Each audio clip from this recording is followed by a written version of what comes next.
ናራ ከመላ ፊት ቆይ ሆኖ እንዲ አራቱም እኔ ነው ሰላም ናቸው እንደምትይ ልጅ ተጉርቷል በጣም አሪ ብዙ ማላቁም ነበር እዚህ ያውቁት ካህናትና መነኮሳት በተለያየ አቅጣጫ የገባን እግዚአብሔር የታገሰ ሊወጭ አንነቃቀፍ በቅርቡ እጁን ለመንግስት ሰጠ የተባለው ካፒቴን ማስረሻ ሰጤ ከእጁን ከሰጠ ከ5 ወር በኋላ ከደብረ ማርቆስ ዩኒቨርሲቲ በሰላምና ደህንነት የትምህርት ዘርፍ የፒኤችዲ ዲግሪውን መቀበሉን ዛሬ ሰምተናል።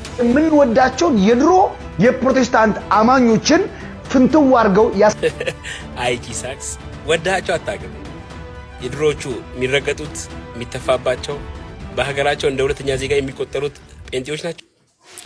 ሰላም ጤና ይስጥልኝ። እንዴት አደራችሁ? እንዴት ዋላችሁ? እንዴት አመሻችሁ? አምላከ አበው ቅዱስ እግዚአብሔር ስሙ ዛሬም ዘወትር የተመሰገነ የተወደሰ ይሁን። በወቅታዊ ጉዳይ ተመልሼ መጣሁኝ። የአርሲ ጉዳይም የምንሳው አንድ ሀሳብ ነው። ከዛ በተጨማሪ እንግዲህ ጋዜጠኛ ሶፎንያስ ጉዳይ እየተነሳ ያለው ትናንትና ላይቭ ላይ ገብቶ ቪዲዮ አይቼ ነበረ። የእሱንም ጉዳይ እናነሳለን። አንድ ጉዳይ ግን ከሱን ጀምር። የአርሲ ጉዳይ ይቅርታ ምላሴን እያመመኝ ስለሆነ ትንሽ በጣም ይቅርታ ዜጋ ጫፉ ላብጠውብኛልና ጥሩ ሙድ ላይ አማርለው ለመስራት ግን ጠፋ እንዳትሆኝ ወቅታዊ ነገሮች ብቻ ለማድረስ ነው ተመልሼ የመጣሁት። ስለዚህ ላይክ እና ሼር ማድረጋቸውን አትርሱ። በአርሲ ኦርቶዶክሳውያን አሰኮ ላይ ኦርቶዶክሳውያን ግድያ ትናንትና በስቲያም እንደቀጠለ ነው። ይሄ ማለት በአራት ማለት ነው። በምስራቅ አርሲ ዞን አሰኮ ወረዳ ሰምቦ ቀበሌ ዳኝም የሚባል ልዩ ቦታ ላይ ዳኝም የለው የሚባል ቦታ ላይ ትናንትና ማለትም ሐምሌ 4 ዛሬ ከትናንትና በስቲያ ይሆናል ማለት ነው። ዛሬ 6 እንደመሆኑ ቅዳሜ ምሽት 12 ሰዓት ላይ አቶ ተፈራ ካሳዬ የተባለ የ87 ዓመት አዛውንት በአክራሪ የእስልምናው ኃይል በዋሃብያው ኃይል እንደተገደለ መረጃ ሰምቷል። የ87 ዓመት ዕድሜ አዛውንት ነው። አዛውንት ነው ብለው እንኳን ራርተው አልተውትም። ሽማግሌ ነው ብለው አክብረው አልተውትም።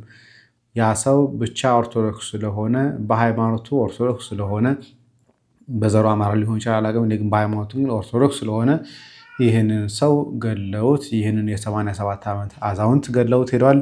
ስሙም አቶ ተፈራ ካሳዬ ይባል ነበር። ይህ የሆነው በሐምሌ 4 ምሽት 12 ሰዓት ላይ ነው። እግዚአብሔር አምላካችን ነፍሱን ከቅዱሳን ጎን ያሳረፍልን። አንዳንድ ፈታ የሚያደርጉና ደግሞ የሚያሳዝኑ ነገሮችን የምንመለከት ነው የሚሆነው። ከዚህ እንጀምር። ጎጃም በ1 ሚሊዮን ብር የተገነባው ድልድይ በታላቅ ድምቀት ተመረቀ። በምስራቅ ጎጃም ዞን በጎንቻ ሲሶነሴ ወረዳ በትግዳሩ በግዶ ቀበሌ ከ1 ሚሊዮን ብር በላይ በሚሆን ወጪ በጥራት ተገንብቷል የተባለው የኮንክሪት ድልድይ በዛሬው ዕለት ተመርቆ ለህብረተሰቡ ለአገልግሎት ክፍት ሆኗል። ድልድዩን እንዴት አያችሁት? ሐሳባችሁን በኮመንት ላይ አስቀምጡ። እንዳያችሁት ድልድዩ ቤንድ አድርጓል። ኦልሬዲ ድልድዩ ሲሰራ እንኳን የያዙት የደገፉት እንጨቶች ውልቅልቃቸው ወጥተዋል። 1 ሚሊዮን ብር ነው የፈሰሰበት ፈሰስ የተደረገበት። ያስገርማል። አባቶቻችንና እናቶቻችንን እንዴት አደራችሁ? እንኳን ለወላጆች በዓል በሰላም አደረሳችሁ።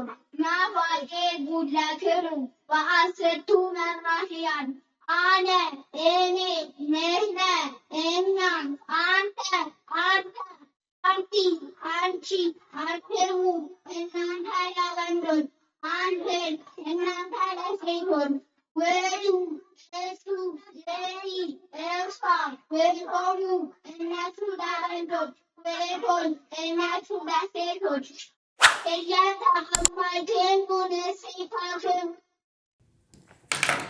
አንዳንዶቹ ግዕዝ አንማርም ብለው ሲናገሩ አይተናቸዋል። እነዛም የዋሃብያ አካል ናቸው። ቀደምት የነበሩት ሙስሊሞች ግን ግዕዝ እንደ አንድ ቋንቋ እንጂ የሃይማኖት ጉዳይ እንዳልሆነ ስለሚያውቁ ደግሞ ልጆቻቸውን ልከው ግዕዝ እንዲማሩ ያደርጋሉ። ግዕዝ መማር መጽሐፍትን ማገራበጥ ይጠቅማል። የቀደምት ድርሳናትን ማወቅ ይጠቅማል። ብዙ ነገሮች በተለይ ሀገር በቀል የሆኑ ነገሮችን ለማጣት የሚፈልግ ሰው ግዕዝን ይማራል። ስለዚህ ግዕዝ መማር ሃይማኖት አይደለም፣ አንዳንዶች እንደሚያስቡት ማለት ነው። ወደ ጋዜጠኛ ሶፎንያስ እንምጣ። የሶፎንያስ ጉዳይ እንግዲህ የአእምሮ ህሙማን መካከል ማገገሚያ እንደገባ ሰምተን ነበረ። ታዲያ እዛ ውስጥ ከስልክ እንዲርቅ በተለያየ ምክንያት ተነግሮ ነበር። ነገር ግን በምን አይነት ሁኔታ ውስጥ እንደሆነ በማይታወቅበት ሁኔታ ላይቭ ላይ ገብቶ ነበር። ላሳያችሁ። በነገራችን ላይ ለምን እንደሆነ አላውቅም። ላይክ ማድረግ ትፈራላችሁ፣ ሰብስክራይብ ማድረግ ትፈራላችሁ፣ ሼር ማድረግ ትፈራላችሁ። በነገራችን ላይ ሼር እና ላይክ ካልተደረገ ሰብስክራይብ አልተደረገ ይሄ ቻናል አያድግም፣ ለብዙዎችም ተደራሽ መሆን አይችልም እና ፕሊስ ባካችሁ ላይክ ሼር እና ሰብስክራይብ ማድረጋችሁን አትርሱ። ወደ ጉዳያችን እንግባ። እንዲህ አራቱም እኔ ናቸው ሰላም ናቸው። እንደምትዩት ልጅ ተጉርቷል በጣም እኔ ብዙም አላውቅም ነበር እዚህ ያውቁት አትጠጋፊት ካለ ቆንጆ እናጣፋው አርቁኝ በሪል ታይም ነው ማሳያችሁ። በነገራችሁ ላይ ቬሮኒካ አንድ ሙዚቃ ቪዲዮ ክሊፕ እንዲሰራላት ታረግ ነው። በጣም ቁመቱ ሜትር ከስንት ወደዛ ሆነ እናሳያችሁ።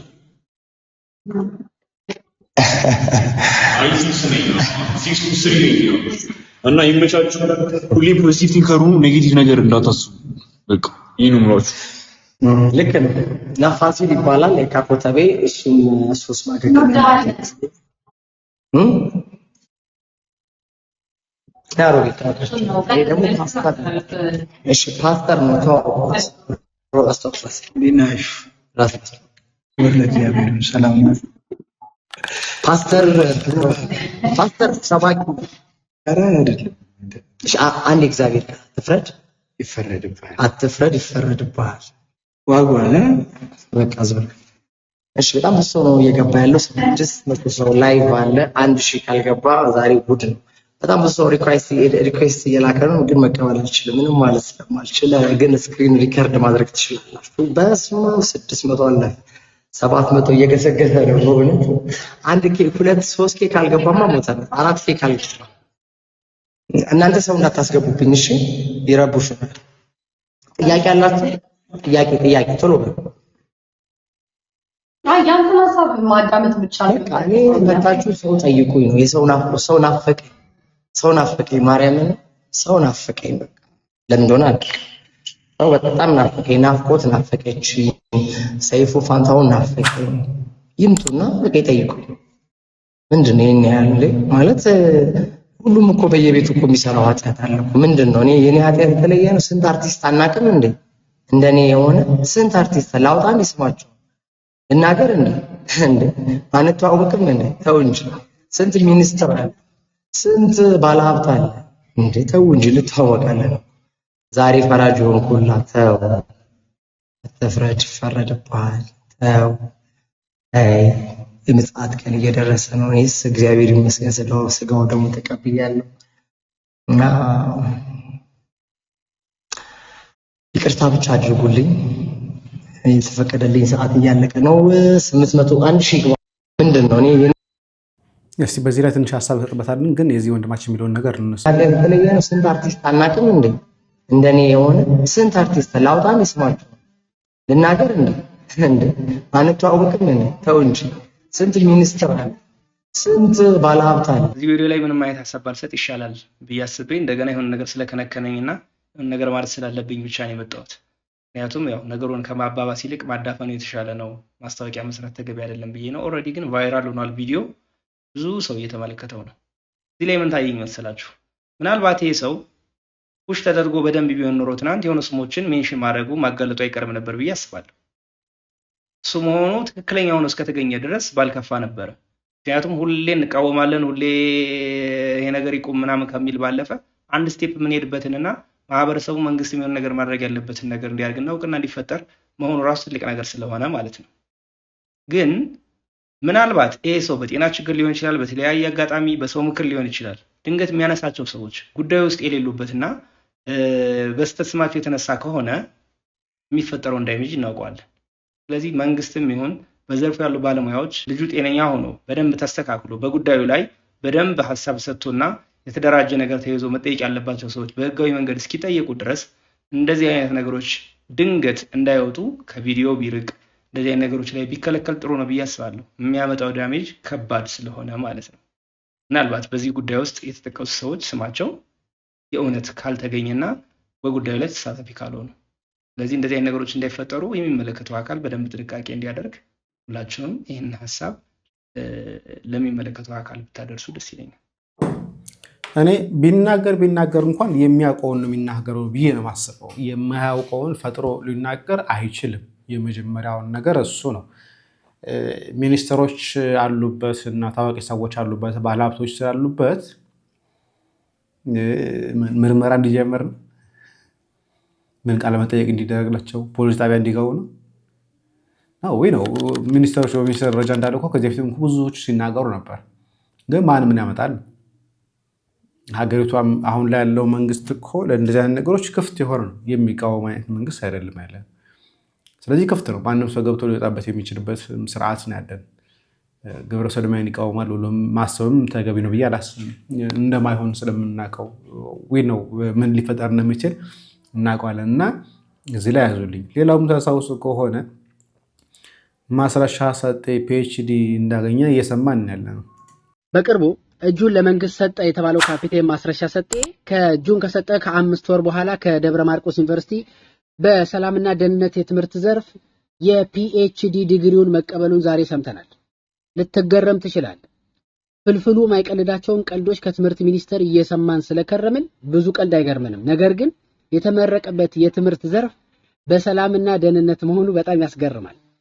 አንድ ኢትዮጵያዊ ብዙ አመታትን ለፍቶ እናቱ ዩኒቨርሲቲ ድረስ መቀነቷን ያላላች እምትልክለትን ገንዘብ አጠራቅሞ ዲግሪውን ተምሮ ፒኤችዲውን ተምሮ ለመጨረስ 5 እና 6 አመት ይፈጅበታል። እንደ ማስረሻ ሰጤ አይነት እንከፎች ግን በ5 ወር ውስጥ ለአገዛዙ እጃቸውን ስለሰጡ ብቻ የፒኤችዲ ዲግሪያቸውን ያገኛሉ። ዝምታ እስከበዛ ድረስ ነገ ከነጎዲያ የዶክተሬት ዲግሪውን ከሆነ ዩኒቨርሲቲ ሲሰጠው ተሰማል። እየሆነ ያለ ኢትዮጵያ ውስጥ ይሄ ነው። ጠያቂ የለም። ወጣቶች ወደ ትምህርት ቤት ከመሄዳቸው በፊት እየታፈሱ ወደ ጦር ሜዳ ይሄዳሉ። ጦር ሜዳ ደግሞ በፋኖስም ለአገዛዙ ሲሰልሉ የነበሩ ሰዎች በ5 ወር ውስጥ የፒኤችዲ ዲግሪያቸውን ያገኛሉ። እንግዲህ በነካጋ እጃችሁም ለነ ፍቅሩ ሙልዬ የክብር ዶክተሬት ለነ ኮርኔል ፋንታው ምናምን ደግሞ ስጧቸው፣ የሆነ ዲግሪ ስጧቸው። ይሄ ከራሳችሁ ከአብይ አህመድ የለመደባችሁ ነው። አብይ አህመድ ከ7ኛ ክፍል ማቋረጡ ሲታወቅ ከዛ በኋላ የሆነ ዲግሪ የሆነ ዩኒቨርሲቲ ውስጥ ገብቼ ተማርኩኝ ምናምን ይላል። አንድም የትምህርት ማስረጃ ንጹህ ማስረጃ የለውም። ኢትዮጵያውያን እህትና ወንድሞቼ ግን ረጅም ጊዜ ትምህርት ተምረን ያልፍልናል ብላችሁ ቤተሰብ አስቸግራችሁ ዩኒቨርሲቲ ቁጭ ያላችሁ ወንድምና እህቶቼ ግን በ5 ወር ውስጥ መመረቅ ስለሚቻል ጫካ ገብታችሁ መውጣት ትችላላችሁ እንደሰውየው። አሁን ደግሞ ሰው ይቅርታ እንግዲህ ማስተርስ ለማለት ያለው ፔጅ ረፍኝ።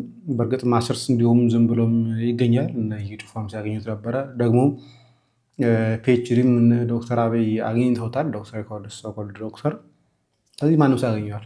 ብቻ ታወቅ፣ ብቻ ከመንግስት ጋር ተሞዳሞድ እንጂ ምን ችግር አለው ደግሞ ቢሮ ውስጥ ጸሐፊ ለመሆን።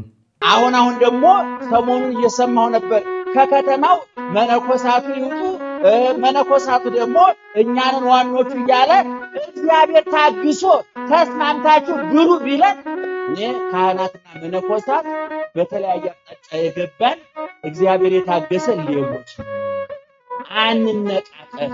መነኮሳቱ ከከተማ ወጥቶ አንተ ምን ልትሰራ? ቄሱ እያለማ ነው። ቄሱ ምን እየሰራ? ወንጀሉ ኃጢአቱ የጋራ አበበ ከበደ የሚባል የለም። እናባም በእውነቱ ለቆባችሁ ተጠንቀቁ፣ ለቀሚሳችሁ ተጠንቀቁ፣ ለመስቀላችሁ ተጠንቀቁ። መርጣችሁ ብሉ፣ መርጣችሁ ዋጡ፣ ጠጡ፣ መርጣችሁ ተናገሩ። ሁሉ ቦታ አትገኙ።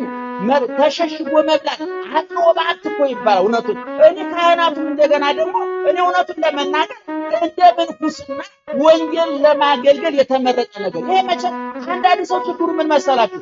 ልብሱና ለባሹ ይምታታበታል። ስለዚህ እንደው መነኮሳቱን ካህናቱን አትኳቸው፣ የተሻለ ጽድቅ የላችሁም። ካህናቱን መነኮሳቱ ላይ አትዝመቱ፣ ያለ እነሱ ተስፋ የላችሁም። ስለዚህ አሁን ለምሳሌ አንድ መነኩሴ አፋር ተመድባል ቢባል ዛሬ ቀሚሱን አንጠልጥሎ ይሄዳል። እኔ ይሄን የሚባል ኧረ ልጆችስ፣ ኧረ ሚስቴስ፣ ኧረ ጓዳዬስ ለአገልግሎት እንስራዬን አልጣልኩም። ምመና አይቀበሉኝ የሚዞሩ ስንት እኮ ከኔትወርክ ውጭ የሆነ ጆሮ እኮ አይደለም ነገሩ ነው። እያባከናችሁ ወዳችሁ አይደለም ታዲያ እንደውም እንደ አስባችሁ መልካች መቆማችሁ ራሱ ጥንካሬያችሁ የሚያሳይ ነው። አይደለም ሰማይታት ራሱ ተናዋላችሁ።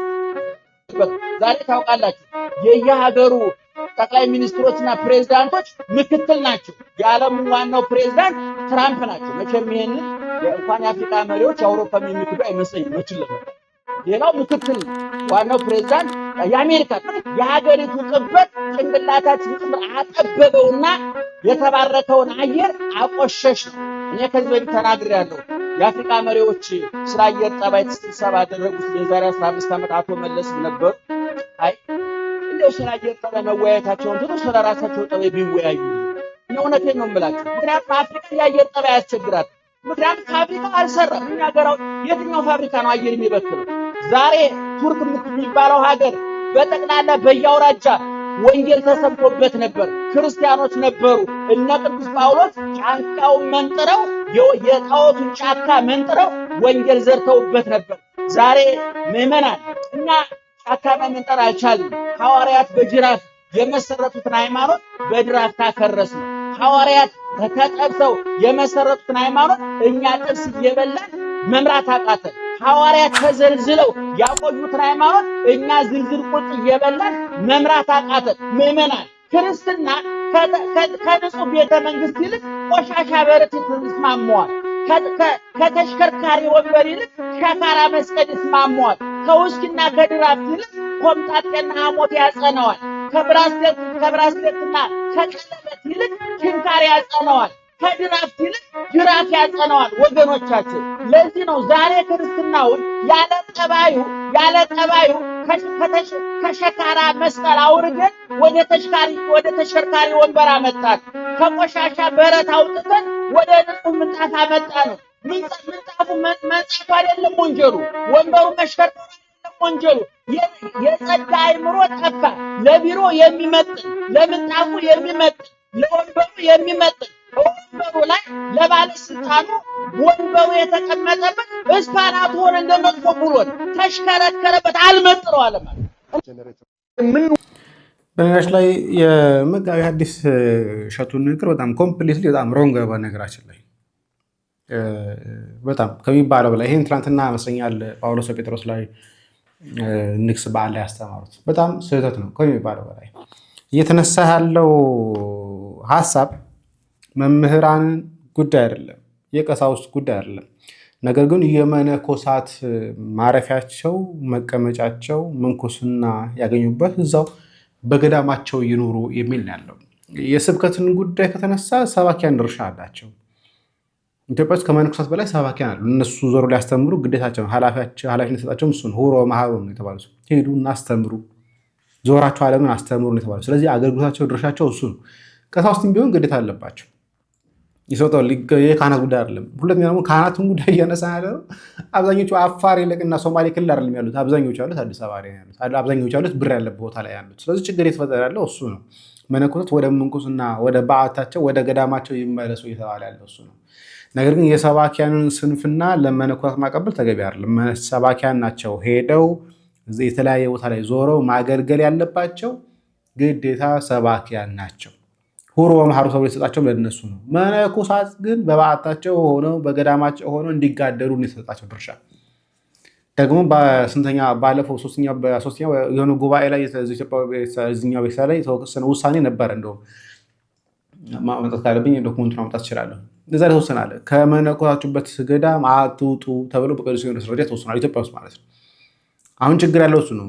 ከመነኮሱበት ገዳም እየወጡ ነው ያሉት። ጭራሽ እየመነኮሱ ያሉት አሁን ላይ ለብር ነው፣ ለስራ ነው፣ የሆነ ቦታ ለመቀጠር ነው እያልን ያለ ነው፣ እያወራን ያለ ነው እንደዚህ አይነት ጉዳይ ላይ እና መቀላቀል መደበላለቅ ተገቢ ነው ብዬ አላስብም። የመነኮሳት ጉዳይ እየተነሳ ያለው ወደ በዓታቸው ወደ ቦታቸው ይመለሱ። ከተማ የመነኮሳት መኖሪያ አይደለም።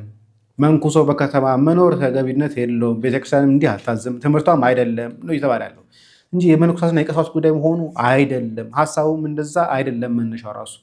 ስለዚህ መደምደሚያ የሚያስጡበት ሀሳብ ትክክል አይደለም ብዬ አስባለሁ። በላቤና ቡና ይምጣ። የምንወዳቸውን የድሮ የፕሮቴስታንት አማኞችን ፍንትው አድርገው አይቲ ሳክስ ወዳቸው አታውቅም። የድሮዎቹ የሚረገጡት የሚተፋባቸው በሀገራቸው እንደ ሁለተኛ ዜጋ የሚቆጠሩት ጴንጤዎች ናቸው የሚመቹ። እቺ ሳክስ አሁን የድሮዎቹ እያሉ አኝታችን ይበላሉ። እንደ ጴንጤ ኢትዮጵያ ውስጥ የድሮዎቹ የተረገጠ ከእድር ከማህበር የተገለለ በሃይማኖት ቀና ብሎ ያልሄደ ጴንጤ አለ። ያ ኦኬ፣ እንደዛ ሲሆን በጣም ነው ደስ የሚሉት። በሀገራቸው የሚሰደዱት እንደ ሁለተኛ ዜጋ የሚቆጠሩት እነሱ ጴንጤዎች ይመቸዋል። በጣም እኔ ያያ ምንም ባለማወቅ በማይብነት የዓለም ዋንጫ ቢዘጋጅ በሁሉም ዘርፍ ጠቅለም በለው አንተ ነህ እየነገርኩ ነው። ይህንን ቪዲዮ የምሰራው ለያያ ዘልደታ መከታወይን ተከራካሪ ለመሆን አይደለም። ስለተመላለሳችሁት መልስ አይመለከተኝም። አንተ ወንድማችን ግን ወንጌላውያን አማኞች እንደዚህ አይደለንም ብለህ ዲፋይን ያደረከው ነገር ቀን በቀን ጊዜ በጊዜ እምነትና አቋም እየሆነ ዴቨሎፕ እየሆነ የመጣ አስተሳሰብ ስለሆነ ያ አስተሳሰብ ደግሞ ጤነኛ ስላልሆነ እሱን አስተሳሰብ ለመሞገት ነው ይህንን ቪዲዮ የምሰራ። እዚህ ቪዲዮ ላይ ያለው ወንድማችን የትኞቹን ነው የምትወዳቸው አልክ? ያያዘ ልደታ የትኞቹን ጴንጤዎች ነው የምትወዳቸው? እነዛ የምትተፋባቸው የምትንቃቸው፣ እነዛ በሀገራቸው እንደ ሁለተኛ ዜጋ የምትቆጥራቸው፣ እነዛ እንደፈለክ የምትጫወትባቸው ብለህ ተናገር። ምኑ ተለውጦ ነው እነዛን አማኞች የማንሆነው? እንደ ሁለተኛ ዜጋ የማንቆጠረው ምን አዲስ ነገር መጥቶ ነው?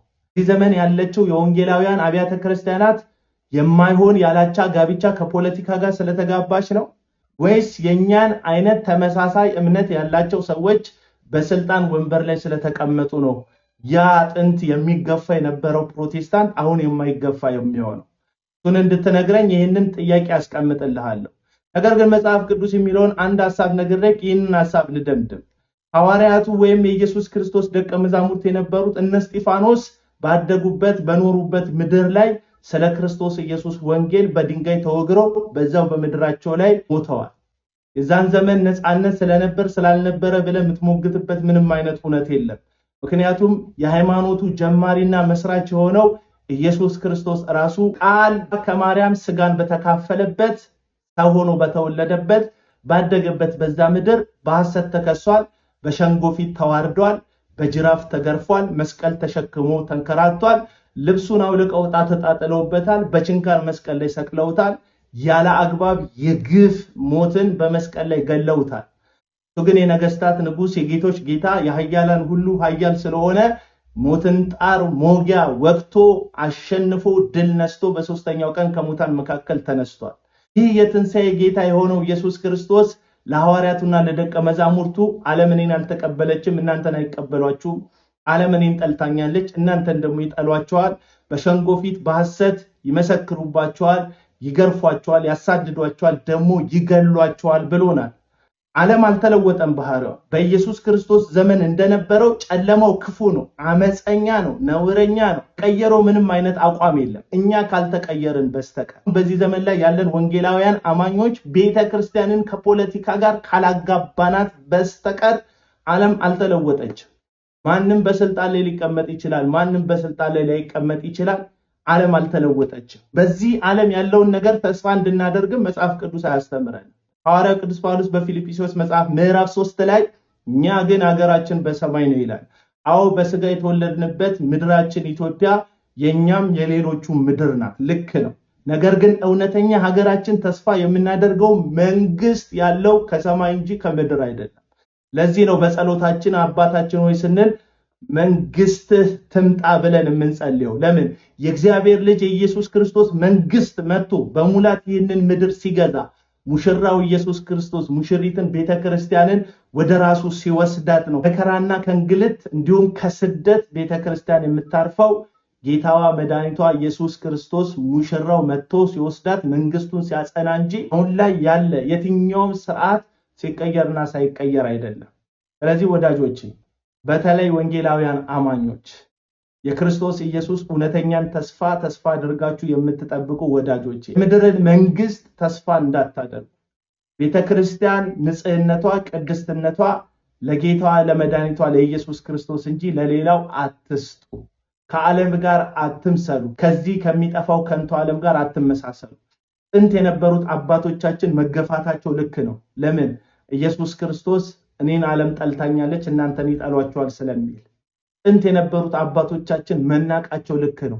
ምክንያቱም የህይወት ጌታ የህይወት ራስ የሆነውን ኢየሱስ ክርስቶስን ዓለም ስላላከበረች ክርስቶስ ንጉስ ጭንቅላት ላይ የእሾህ አክሊል እንጂ በወርቅና በእንቁ የተንቆጠቆጠን አልማዝ ስላላደረገችለት። ስለዚህ ወዳጆቼ በተለይ በዚህ ዘመን ያላችሁ ወንጌላውያን አማኞች ፖለቲካንና ሃይማኖትን አታጋቡት። ቤተክርስቲያንን ከፖለቲካ ጋር ወስዳችሁ አትለጥፏት። መንግስት ሲመጣ ስልጣን ሲይዝ ሲሆነ በጎም ደግሞም ክፉ ጎን ሊኖረው ይችላል። የትኛውም መንግስት ስለመጣ ግን ቤተክርስቲያን ታርፋለች የሚል ትምህርት በመጽሐፍ ቅዱስ ላይ አልተጻፈ። ሁሉ እስኪገዛለት ድረስ በአባቱ ቀኝ የተቀመጠ ሁሉን ሲያስገዛ የዛ ጊዜ ነው ቤተክርስቲያን የምታርፈውና ክርስቲያን እውነተኛ ከሆነች አሁን ስደቷ ይቀጥላል፣ አሁን መከሯ ይቀጥላል። በዛ ሁሉ ግን ኢየሱስን ተስፋ ታደርጋለች። ይመቻችሁ። ያላቸው ነገሮች ሁሉም ትክክል ናቸው ወይ ነው? እኛ ላንቀበለው እንችላለን እንደዛ የሚለውን ነገር ግን ያ ሰው ያለው የተናገረው ነገር ግን ሙሉ ለሙሉ ስህተት ነው። በቃ ፕሮቴስታንት ስለሚናቁ አይደለም የሚወደዱት፣ በአግባቡ ተከባብሮ በአንድነት መኖር የሚችሉ አካላት ስለሆኑ ነው። አሁን ላይ ያሉት እንደዛ ናቸው ወይ? አይደለም። አቤል አቡና እንደተናገረው ራሱ ከመንግስት ጋር ተዳብለው በደልን የሚፈጽሙ ቤተክርስቲያንን ካልገደልን ካላጠፋን ብለው የሚሉ የሐሰት ትንቢታቸውን በቤተክርስቲያን ላይ የሚናገሩ ሰዎች ስለሆኑ እነዚህ ሰዎች ጥንቃቄ ይሻል። ዛሬም ነገ የምንናገረው የምናነሳው ሀሳብ እነዚህ ነገሮች ናቸው። ግን እንዳልኳቸው አሁን ላይ ያለው መንግስት ለፕሮቴስታንቱ ያደላል። ደግሞ ራሱም ሲናገር እንደነበረውም አይተነዋል። ቸርቾች ሲጸልይለትም እንደፈለገ ሲሆንም አይተነዋል። ደግሞ ፓስተሮችም እሱን ተመክተው ሲናገሩ የነበሩ ትንቢቶችንም የምንረሳቸው አይደለም። በምርጫም እያሳበቡ በምንም እያሳበቡ ቤተክርስቲያንን ለማጥፋት ሲንቀሳቀሱ እንደነበርም የምናስታውሰው ነገር ነው። የሚረሳ የሚዘነጋ ስላልሆነ ማለት ነው። የሆነ ሆኖ ግን እዚህ ያላብቃ። እንዳልኳቸው ምላሴ ትንሽ እያመመኝ ስለሆነ ትንሽ ጊዜ ረፍት ልወስድ እችላለሁ። ሰላም እግዚአብሔር ከእኔም ከእናንተ ጋር ይሁን። ቸር ቆዩ። ለብዙዎች እንዲደርስ ግን ሼርና ላይክ ማድረጋቸውን አትርሱ።